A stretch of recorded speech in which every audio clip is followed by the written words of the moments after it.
Hello, Mr. Moon here, and welcome to the first lesson of this unit. Today we are talking about the Korean alphabet, Hangul. I know. You want the first really fun step to a language you're learning to have to learn a new alphabet or character system. I understand. I hate it too.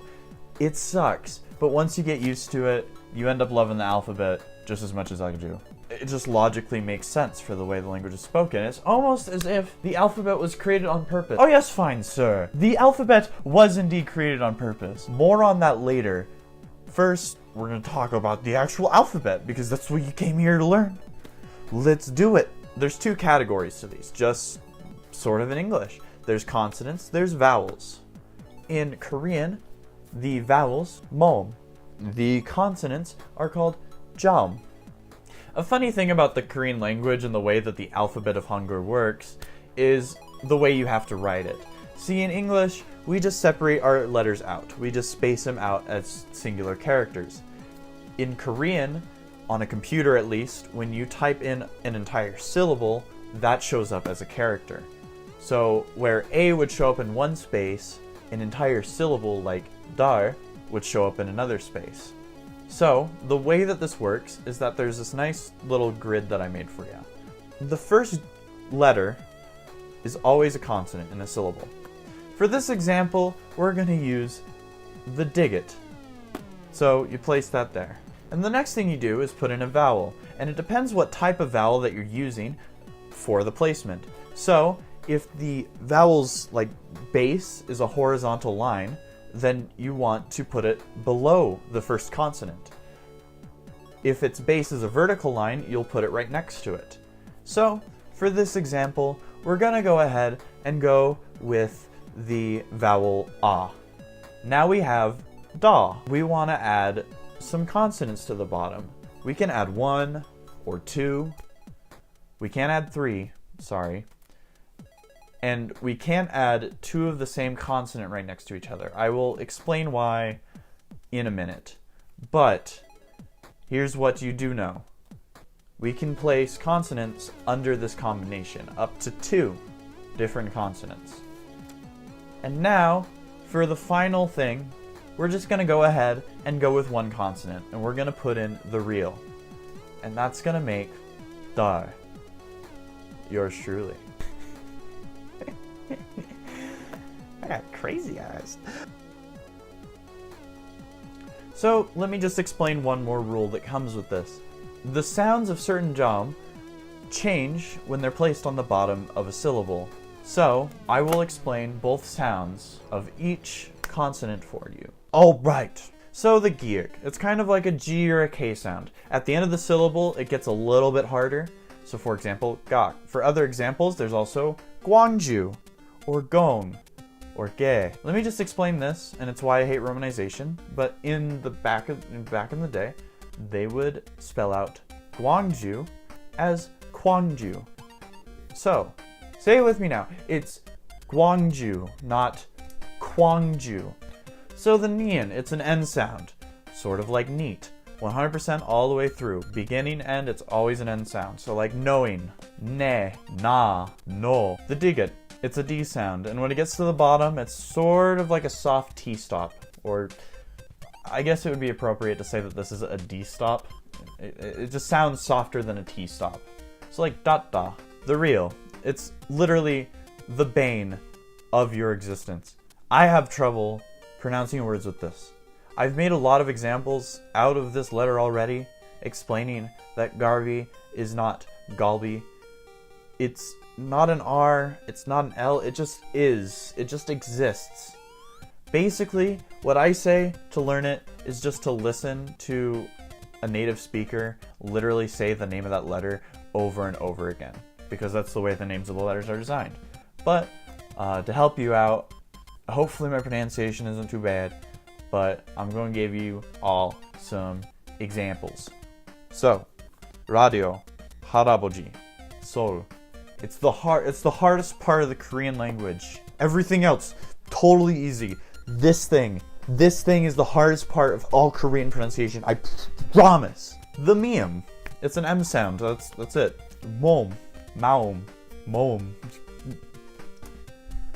Who would thunk? The beep. It's like a P and a B sound. It's a little bit softer than a P, a little bit harder than a B. Again, I'm going to use another city name for this. Back in the day, they used to romanize Busan as Pusan. So some people still say Pusan. It's not Pusan, it's Busan. It's not pop, it's bop. Bop is a Korean word for cooked rice. You learn something new every day. The Shia. It's an S, SH, T-stop. It's one of my favorite ones here. I better explain which ones are SH. This is going to take a little bit longer, isn't it? So, we're going to go through everything that turns it into an SH, and everything else, it's just an S. So to give you an example of what it sounds like as just an S, saw, as in four. Who would have thought? Now, for the hard part. We're going through all the vowels that turn it into an SH. If you have to do an SH to make it flow better, it usually goes. So, shi, xia, xiao, xiao, xiu, shui, xie, xie. That's what it be. And it's a T-stop on the bottom, like hetta. The ing. On the top, it's totally silent. On the bottom, it's an NG sound, useful in Konglish. So running, ono, ingobang. This is basically how you write vowels to pronounce them. The jit, it's a J sound and a T-stop. Chota, ji, jung, char. So we're getting into the aspirated consonants, basically. They're the consonants, but they have a little aspiration on the top of it. The chia, it's a CH sound and a T-stop. So chata, cha. The kiek, it's a hard K sound. It's the same as the giek, but it's just way harder. So ki, poruke, it's just a hard K sound. That's car. The tiga, it's a hard T. And who would have thunk? It's a T-stop. It's a T-stop. The thing that's a T sound is a T-stop. So for example, kata, taiyo. Wait, I forgot about the piep. Oh my gosh, I didn't write that into the script. So anyways, the piep, which I totally didn't forget, and I'm totally not just throwing this into editing, and this is totally just an editing disaster for me. The piep is a hard P sound. Who would have thought? And at the end, guess what it is? It's a hard P sound. Vocabulary words with a piep in it. Oh. What in the world starts with a piep? For example, papago. My mind's literally drawing a blank right now for other words that have a piep in them. So we're gonna go with the popular Naver-made translation app, Papago. I suggest it as a tool for learning Korean because it's pretty darn useful, to be completely honest. I'm not sponsored by Naver, I promise. So you're probably wondering, all these aspirated consonants are based off of like ones and just harder sounds than the other ones. What could possibly the hiet be based off of? Is it really based off of the ing? But how could a silent sound be harder? On this week of Vsauce 74, we're going to talk about the mystical hiet. So anyways, the hiet is an H sound. It's the weakest sound in the alphabet. Basically, what happens is it's an H sound, but then when it's at the bottom of a consonant, the next consonant in the word gets aspirated, if available. You're saying chota, you don't say chota, you say chota. It's a fun sound change. I should also explain the ing gets taken over by the previous consonant in the word. That's an important thing to remember. Oh no, it's not on o. It's oh no. Just remember that. So there's something in Hangul called sangjaum, which basically just means double consonant. See, there are certain consonants that can be doubled in one space to create kind of a more powerful sound. The giek, the digit, the biep, the shiet, and the jiet. How do you say these? Well, I gave an example. Sung. Isn't that fun? So, you're probably wondering, there's not much difference. I don't see a difference. Or maybe Mr. Moon is just over-exaggerating the sound so that we see the difference. Because I am. the difference is actually extremely subtle, and only Koreans and people that have been speaking Korean for an incredibly long time can usually tell the difference. So a friend of mine when I was first learning Korean explained it like this. It's not like song and song. It's a little bit more subtle, obviously. So, have you ever seen the television series Dragon Ball, or Dragon Ball Z, or its various sub-series? I have, and I know the premise. In the show, there's a lot of characters that do these power blasts, and in order to do those power blasts, they have to power it up.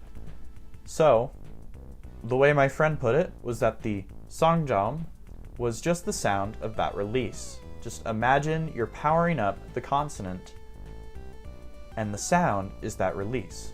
So instead of song, song, ja, ja. You get used to it. The more you start to think of it that way, the more you get used to it. I promise. It's really funny because I think I'm terrible at the songjam, and I might still be. But I've had a lot of Koreans say to me that my pronunciation of it is actually really good, but I can't tell the difference still.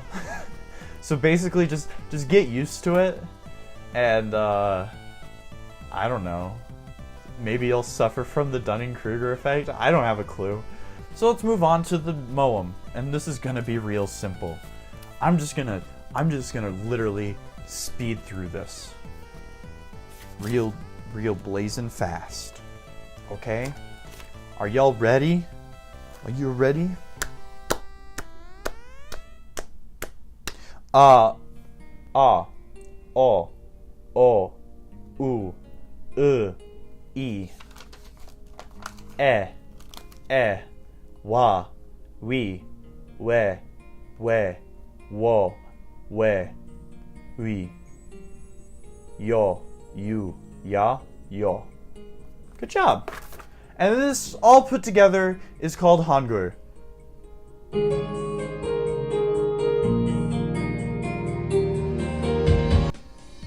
I should also explain that the little combinations are called diphthongs, and they're the combination of sounds.